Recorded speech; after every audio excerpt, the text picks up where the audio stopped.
Imagine handing someone the key to your deepest fears and watching them use it not to connect, but to judge. That's the danger in oversharing. There are truths so tender, so raw, that once spoken aloud, they change everything.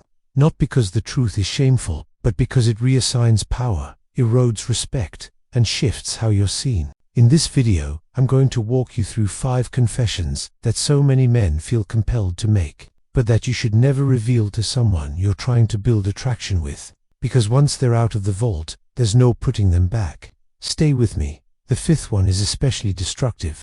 Before I dive into those 5 secrets, I want to draw a crucial line. Vulnerability is not the same as emotional dumping. Vulnerability done skillfully means opening up about growth, struggles you've overcome, and the lessons you've learned. It invites connection.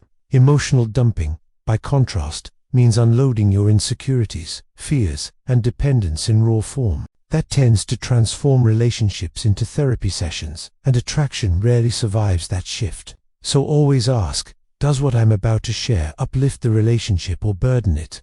If it leans toward burdening, that's what belongs in the vault, at least for now.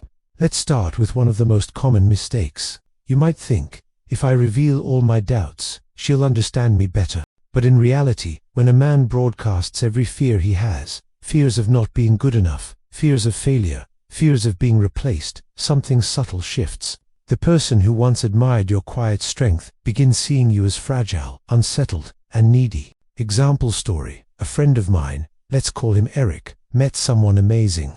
After a few dates, he felt safe enough to open up, but instead of cautious sharing, he unleashed his full inventory: worries about success, body image, comparisons to other men. What he hoped was intimacy became a mirror. She started reflecting those fears back to him. She saw insecurity, not potential. The spark dimmed. From a psychological standpoint, when you constantly invite reassurance, you assign your partner the role of caretaker. The dynamic shifts from equals building together to one person propping the other up. Tip: you can say, I'm working on confidence in this area, or I sometimes doubt myself here. But stop short of inviting her into every mental spiral. Next, the past. We've all had previous relationships. Good, bad, messy. It's healthy to have context, but detail-heavy storytelling about your intimate history with exes is a trap. Why? Because it introduces comparisons and mental images your partner cannot erase. She wonder how she measures up, temporarily or permanently. She may replay scenarios in her mind. How did she do this? Did he enjoy it more? Did he prefer her in this way? Example story: another friend, Derek, thought transparency was a virtue. One quiet evening he recounted intimately what went on with his ex, what they did together in bed, the way she responded, how their fights ended. He even compared the 2 women. Within days, his current partner started asking indirect questions. Did she ever respond that way? Did you enjoy that more with her? That seed of comparison grew into resentment and doubt. The better approach: share lessons, themes, how experiences changed you, but not the raw playbook. You can say, I had a serious past relationship taught me boundaries, or I learned communication from a previous breakup, without giving the full file. Moving on. Those emotional breakdowns, the nights you cried for hours, the days you felt utterly hopeless. Yes, everyone has them, but detailing them in full, early on, makes the other person see you less as a dependable anchor and more as someone who might implode under pressure. Example: my friend Sam lost his job and went through family crises. For several nights he was a wreck. When things pad out, he told his girlfriend the full narrative: how he shook, how he couldn't get out of bed, how his mind hurt. Though she was compassionate, her view of him shifted. She began seeing him as someone fragile, someone who might collapse next time. In romantic attraction dynamics, strength matters. You, Dan, need to be stoic or faceless, but you do need to maintain the sense you can weather the storm. If the other person constantly feels they must catch you before you fall, attraction becomes burden. How to share, you might say. I went through a tough patch, or I was under a lot of pressure once, and share a distilled version of recovery. How you got yourself out. Save the full depth for times when the relationship has deeper trust. That covers 3 of the 5. Next session, we'll look at the last 2: financial fears and desperation for the relationship, including examples, and then I'll wrap with practical takeaways you can apply immediately. Stay tuned and prepare to recalibrate the vault in your own life. Last time, we talked about the first 3 secrets every man should keep in the vault: your deepest insecurities, the complete history of your exes, and the full account of your emotional breakdowns. They're about protecting the delicate balance between honesty and attraction. Now we're diving into the last 2 money fears and relationship desperation, the ones that quietly sabotage relationships every single day. Let's talk about the quiet stress most men carry: money. Even when you're doing okay, financial pressure can live rent-free in your mind, especially if you grew up with instability or if you tie your self-worth to your income. It's natural to want to open up about it. You want her to know what you're going through. But the line between transparency and transferring anxiety is thin. Example story. Take Chris, a friend of mine who had a good job but deep financial trauma from his childhood. When bills piled up, he would spiral. One night, he decided to be honest with his girlfriend.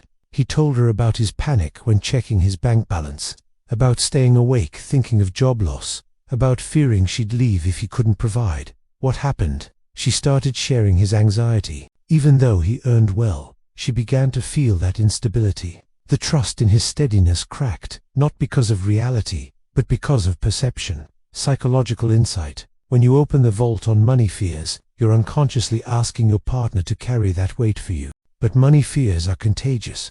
They move from your chest to hers, and soon both of you are carrying a load that was never meant to be shared equally. The Stoic principle here is crucial. Control what is within your reach, and accept what isn't. You don't need to unload fears.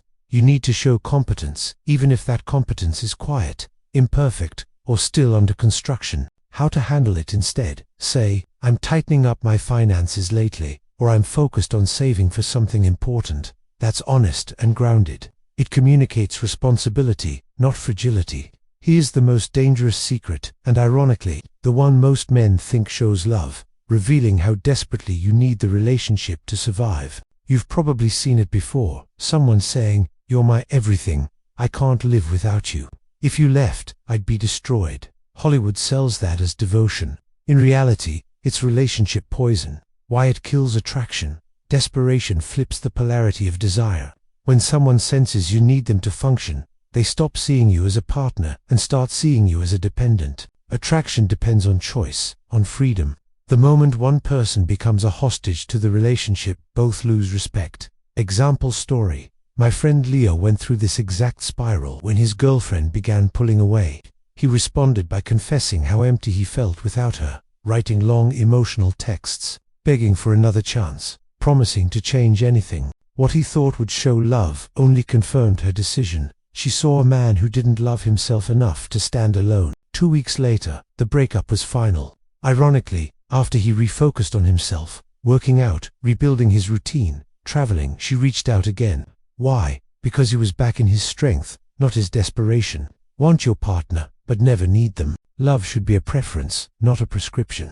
When you're grounded enough to walk away, if the relationship isn't mutual, that's when your value becomes undeniable. Let's zoom out. These 5 secrets aren't about deceit. They're about protecting what makes connection magnetic: respect, polarity, and self-sufficiency. Sharing every insecurity erodes confidence. Detailing every past romance builds comparison. Broadcasting your lowest moments invites caretaking instead of partnership. Pouring out your money anxieties transfers fear. Confessing desperation rewires attraction into obligation. In each case, overexposure destroys the very chemistry it seeks to build. Not a locked safe of lies, but a secure space for emotional discipline. The person who knows how to guard his center commands more respect than the one who spills everything to feel seen. Let's make this practical. You don't need to become a cold statue.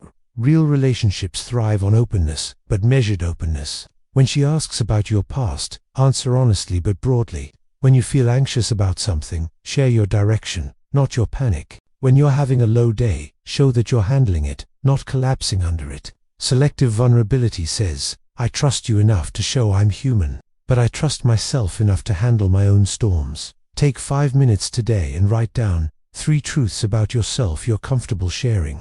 3 you should keep in the vault, at least until trust and stability make space for them. You'll notice that the ones in the vault are usually the ones that transfer emotional responsibility. That's your signal. The ancient Stoics, had a phrase, "Hold fast to your reason." They believed power came from restraint, from mastering emotion, not denying it. When you control what you reveal, you're not being secretive, you're practicing sovereignty. You're saying, "I decide what defines me, not the reaction of others." In relationships, restraint isn't coldness, it's respect for the emotional ecosystem you're building. So let's recap the vault keys. Your deepest insecurities, work on them privately, before inviting someone into them. Your romantic history, discuss lessons, not explicit details. Your lowest breakdowns, share the comeback, not the collapse. Your financial fears, communicate plans, not panic. Your desperation, love freely, but stay whole.